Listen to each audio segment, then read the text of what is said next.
Um equipamento de grande importância, utilizado nos mais variados ramos de atividades. Usinas de açúcar e álcool, fabricação de papel e celulose, frigoríficos, indústrias têxteis, petroquímicas, destilarias de petróleo, centrais termoelétricas, fábricas de cervejas e refrigerantes, hotéis e hospitais. Hoje, você vai conhecer os riscos e cuidados que envolvem os trabalhadores que operam caldeiras.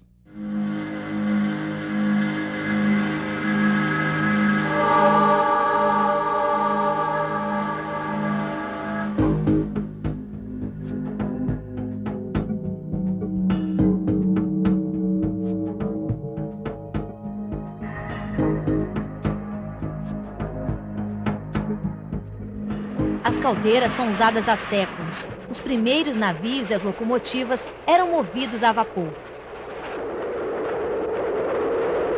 Algumas, como a de recuperação de álcalis, utilizadas na indústria de papel e celulose, chegam a atingir 30 metros de altura e produzem, sob pressões elevadas, centenas de toneladas de vapor por hora. Os profissionais que trabalham com caldeiras precisam de treinamento específico. A utilização do equipamento de proteção individual e a constante manutenção dos equipamentos são fundamentais para a prevenção de acidentes. As empresas mais modernas já possuem um sistema de controle automatizado. Algumas caldeiras chegam a funcionar durante 24 horas, divididas em 3 períodos. Cada turno funciona com apenas um operador. Eu faço a parte de operação dela, cuido da limpeza de filtros, verifico como é que está a queima da caldeira, se está queimando bem, se está tendo algum problema. Faço a dosagem de produto químico na água da caldeira para fazer o tratamento dela. Você tem acesso ao manual técnico e às inspeções que são realizadas aqui? Tenho, a gente tem que estar atualizado sobre isso, tem que saber as condições da caldeira, porque a caldeira é muito perigosa, né? Pode haver explosão, essas coisas. Caldeiras eu tenho uma experiência de 6 anos, acompanhamento e operação.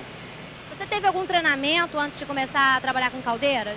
Nós tivemos, como todos os operadores em si, a gente tem o treinamento técnico, inclusive que é exigido pela própria norma para se trabalhar na área de caldeiras, NR13. Essas caldeiras são todas automáticas, com sistemas de segurança para sobrepressão, nível. E antigamente não existia esse controle, era feito tudo manualmente. Então estava na mão de um operador somente. Hoje não, a gente já trabalha com bastante segurança e até hoje não tivemos nenhum problema nesse sentido. Apesar de algumas indústrias serem automatizadas, no Brasil ainda existem muitas empresas em que o operador está diretamente exposto ao risco. Um dos principais é a explosão. Quais são os aparelhos mais importantes que têm que ser observados constantemente para que não haja um acidente?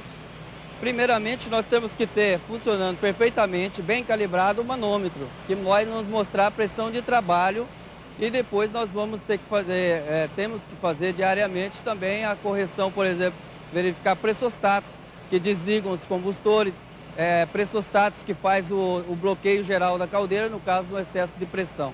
Já viu alguma explosão ou algum incêndio, algum problema acontecer? Aqui mesmo, né? Já teve explosão, né, na caldeira, né? E foi bem difícil, né? Já teve aqui. Teve vítima? Não. Graças a Deus, felizmente não teve vítima. E por que a caldeira explodiu? Bom, a primeira foi na partida da caldeira, né? Houve um problema de coisa e na partida houve uma explosão, tá?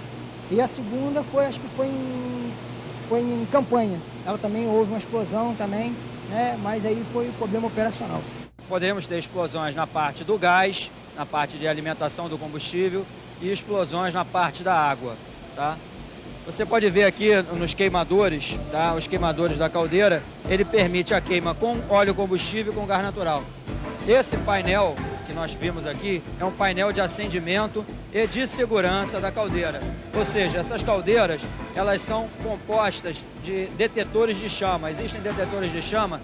Em caso de falha de chama, ou seja, se um maçarico desse apagar, automaticamente esse painel de segurança corta o gás, tá? Ou seja, toda vez que houver um desses maçaricos apagarem, você tem que cortar o combustível para evitar exatamente a explosão de combustível dentro da câmara. Ou seja, você tem muito combustível dentro da câmara de uma vez e você não tem chama. Quando você tem a chama, ocorre uma explosão. Tá? Então, esse é importantíssimo, um painel de segurança que corte o gás no caso de falha de chama. Então, o maior risco de explosão numa caldeira na parte do gás é a chama apagar e você continuar injetando combustível. E na parte da água, seria você perder o nível do tubulão superior. Então, você pode perder o nível do tubulão superior, tá? Por questões por exemplo, furar um tubo. Fura um tubo, cai o nível de água e se você não apagar os maçaricos, você vai gerar realmente uma deformação muito grande na caldeira. Você vê que aqui, esse manômetro principal é uma necessidade de toda a caldeira. Toda caldeira tem que respeitar a NR13 e tem que ter no frontal a sua pressão indicada no manômetro principal. Para evitar estes riscos, o governo, em parceria com o sindicato e os representantes de empresas, concluíram em 1994 uma importante revisão da NR13, a norma regulamentadora que trata do assunto. Depois de uma série de reuniões, a revisão da NR13 foi oficializada por uma portaria do mesmo ano, publicada no Diário Oficial da União. A revisão da NR13 resultou em uma das melhores normas regulamentadoras já editadas em nosso país.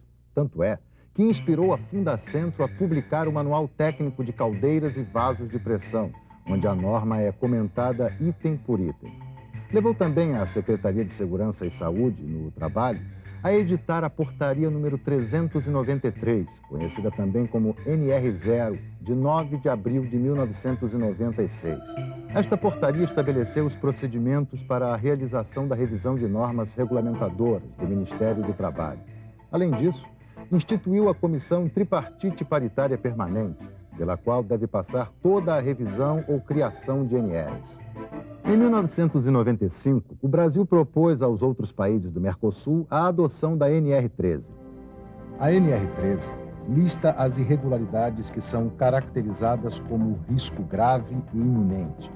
Entre elas, podemos citar falta de válvula de segurança, falta do manômetro, uso de artifícios que neutralizem sistemas de controle e segurança, em locais confinados, não dispor de saídas em direção distintas, amplas e desobstruídas. Acesso fácil e seguro para as atividades de manutenção, operação e inspeção. Ventilação, iluminação conforme normas oficiais e sistema de iluminação de emergência.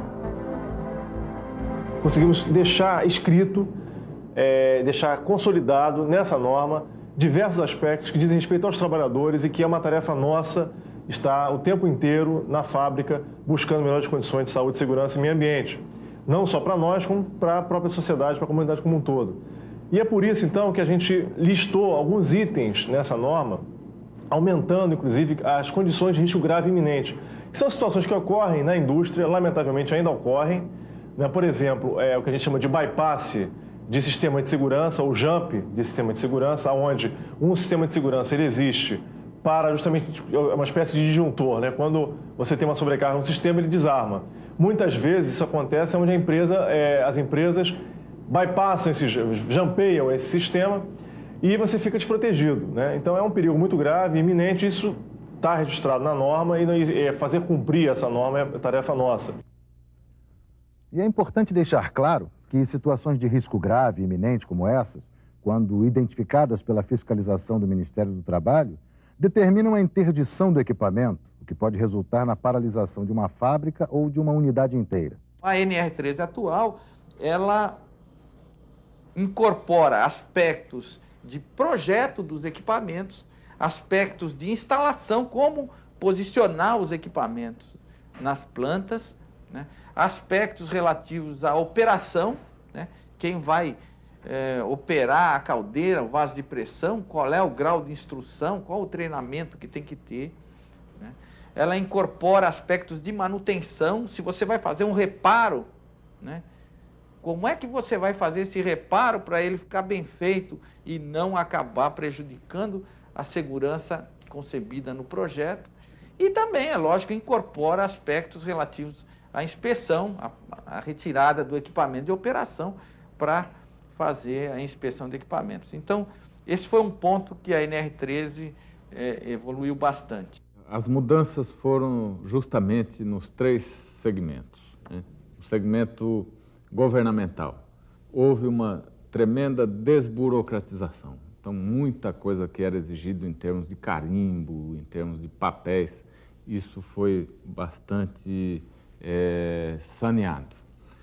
Do ponto de vista da participação do trabalhador, houve um avanço significativo, de 2 formas. O trabalhador na empresa, ele tem acesso a toda a documentação da caldeira, aos projetos, ele tem acesso aos manuais de operação, a toda a documentação, tudo o que acontece com o equipamento, caldeira ou vaso de pressão, o trabalhador tem acesso. E ainda, tudo aquilo que se determinou dentro dessa norma foi feito com a participação dos sindicatos de trabalhadores, das centrais sindicais, ou seja, hoje a norma tem uma transparência total. Sob o ponto de vista das empresas, essa norma também teve um avanço significativo porque ela se desenvolveu de uma forma muito mais técnica. Então, os prazos para se fazer a paralisação do equipamento, para fazer uma inspeção, esses prazos eles variam de acordo com o equipamento, de acordo com o risco e de acordo com o tipo de atenção que a empresa pode ter sobre aquele equipamento. Como você viu, trabalhar em segurança é um benefício para as empresas, para o governo e principalmente para o profissional. Portanto, não deixe de atuar dentro das normas, nem de exigir que elas sejam cumpridas.